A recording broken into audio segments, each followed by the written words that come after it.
Hello everyone, in this video I will share some thoughts on what happened at the March for Life in Washington DC this year, and this video is the second video on this topic. The first one was posted to our social media last week, and I would recommend you to watch that video first. At the March for Life, one bishop refused to take a picture with our group if we have abortion images on our banners while taking a photo. And a priest who assisted with bishop told us that when we take photos of the March for Life, if this bishop accidentally appears in our photos, he requested us to remove all that images. What can I say on that?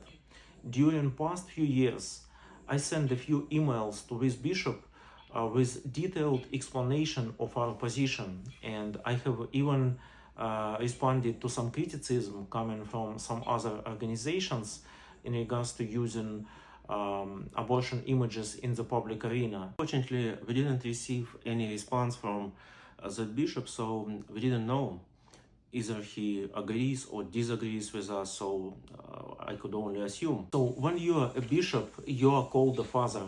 As we call in the Orthodox Church all our priests, including bishops, we call them fathers. And if you believe that something is wrong with your children's spiritual life, shouldn't you tell about that? If you believe that there is an obstacle on my way to salvation, shouldn't you tell about that? If you don't think that it's an obstacle on my way to salvation, but you have some concerns, something is not clear for you, shouldn't you tell about that? Because you were asked with sincere love, with respect, you were asked with hope that you will be involved in this ministry, because we do pro-life activities only because we want to serve the Lord and we want to serve our neighbors. Participating in the pro-life activities doesn't make our life easy, obviously. So we expect that our spiritual fathers, our priests, our bishops, will be involved, and all those emails I've sent to this bishop, to many other bishops, were sent with sincere hope that they will be involved, or at least that they will not be indifferent. Our group is New York based, and we have great support from the church in New York. The bishop I'm talking about in this video is from another diocese, and the emails I mentioned in the beginning were sent to him in regards to pro-life activities in his diocese. And let's think about the situation when someone is asked to answer a question which is related to his or her job, to his or her work. Like, for example, I have to work to support myself. So besides pro-life activities, I have a job. And when someone is asking me a question, I can dislike a question, I can dislike a lot of things, but I have to respond, because I cannot ignore if the question is related to my work field. I cannot ignore it. If I keep ignoring questions, so I can be a subject of a disciplinary action, or I can be even fired. This situation reminds me of how high-rank officials, like people who serve, who work for the government, or politicians, how they would deal with questions that they consider to be difficult for themselves. They would just ignore that. And I don't want that our bishops actually follow just with example of just some politicians or high-rank officials. And I believe that in the church we're supposed to have better communication and better relationship between all our members comparing to what we have in the society. Everyone, don't think that it's just about me or someone else, just a few people involved in that. So it's about everyone. That's about you, because when you have a question, when you are inspired by your faith, by the Holy Gospel, when you are inspired by the lives of the saints and you want to do something to serve your neighbors, either you want to start your pro-life activities in your area, or maybe you want to serve the homeless, or you want to join the prison ministry, and you have a sincere question and you can be ignored, because if we were ignored, you can be ignored. And that means that someone who is responsible to take care of your ministry, to lead you on this way, just can ignore you because your question may be not convenient, or just for whatever reason. We don't know the reason why. We still didn't get any answer. And this kind of relationship also reminds me of what is called in psychology gaslighting, because when someone is blamed without an explanation, it's a kind of gaslighting. It's kind of like blaming people or punishing people for what is right. When people do what is right, and they were never explained, they were never told opposite, and they are blamed without any explanation. So it is called gaslighting. I just want you to think about this. So we keep saying that as a church we are open for new people, new converts, everyone is welcome, but I'm afraid to ask what kind of relationship we can offer to them. Will they be gaslighted or ignored? I hope they will not. Also, while we waited not only for this bishop I'm talking about in this video, but for all the bishops who participated in the march, we waited for them to come and to serve the prayer service for an end to abortion.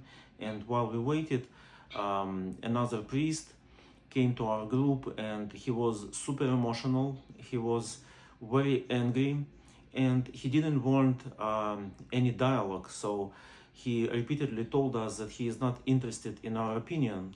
And I tried to give him an example, to explain my position, our position, and he just kept saying that he doesn't want it. He was just against using images of abortion victims. He called them evil. So think about that. We use images of another pro-life organization, an American pro-life organization, which was able to send their photographers into hospitals, and they took photos of actual abortions. They took photos of victims of abortions. So we show real children, unborn children killed by abortion, but this priest told them evil. So I wouldn't call unborn children killed by abortion evil, honestly. And this priest also told us that he didn't want us to be in a photo which he took, because he took photos for the website of the Assembly of the Canonical Bishops, as he told. And he said that we shouldn't be in that picture because the fact that we do use with images. And I've just responded with my opinion that I believe that it's fine if it will be on that website, and because we shouldn't be ashamed of victims of abortion. And this priest told me again that it's not my business. So if I can summarize what he told, we had a conversation maybe like around 10 minutes or something like that. And if I can summarize what he told that everything is not our business. So we cannot even say a word because it's just not our business. So he was just disagree with us. He didn't want to listen anything, and everything is not our business. So if you don't want to have any feedback, so you can post pictures to a private group on social media between a few people. But if you post it publicly online, just shouldn't you be prepared for any kind of communication, interaction with people? And again, people outside of the church who work just in customer service, they understand that. They understand how to deal situations when someone is disagreeing with you. They understand situations when people ask difficult questions. But I'm surprised that in the church we have much worse situation. So maybe I had very idealistic understanding of the situation in the church, but thank God now I have more realistic picture. So also this priest told us that we shouldn't be in a photo because we wear t-shirts with inscriptions Orthodox Christians pro-life, and there was another organization which name is Orthodox Christians for Life, and it's another organization, and they don't show abortion images, and the priest told that we were there against that organization, which is not true. We weren't there against anyone. We came to that location which was really close to the March for Life rally. We came to that location because it was announced at the website of the Orthodox Church in America at oca.org. So we came to a prayer service. And I'm going to record another video, the next one, in which I hope to comment and explain the situation between Orthodox Christians pro-life and Orthodox Christians for life. But before that, I just want to tell that we love them. So I will give more details in the next video, and we have something to discuss publicly, obviously, in this regard. So just think about it in this way. If you go to a museum of Holocaust, like in Europe, some Nazi concentration camps, they are now museums. And what if you tell there that you don't want to see photos of the victims? I think you wouldn't be understood. People will not understand you.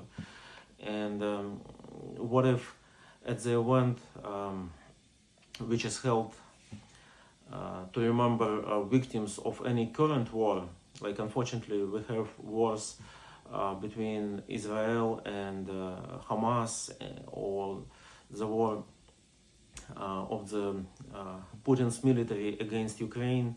So we have civil victims, peaceful people killed on all the sides, in Gaza, in Israel, in Ukraine, in Russia. And think about people who hold an event to remember the victims. What if someone would say that they don't want to see pictures, images, photos of the victims? I think actually it wouldn't be understandable. So, and I understand that someone may be skeptical about the fact that I'm disagreeing with the bishop in this video and with the priest. So I just would like to remind that there is no such thing as bishop's infallibility in the Orthodox Church, or priest's infallibility. We don't have such things. And but anyway, Orthodox Christians pro-life movement has been existing since 2021, and during this time, that's the second time when we post some criticism about an Orthodox bishop, and the first time was 3 years ago when Archbishop Elpidophoros told at the March for Life some ambiguous things, like he used pro-choice language, he said something about women's bodily autonomy. So we had to speak up, we had to reply on that. And I sincerely believe that this case, the second one, would be the last one. And this video has the title about offensive images. And I would like you to answer the question. I would like to conclude this video with the question: can photos of victims of crime be offensive?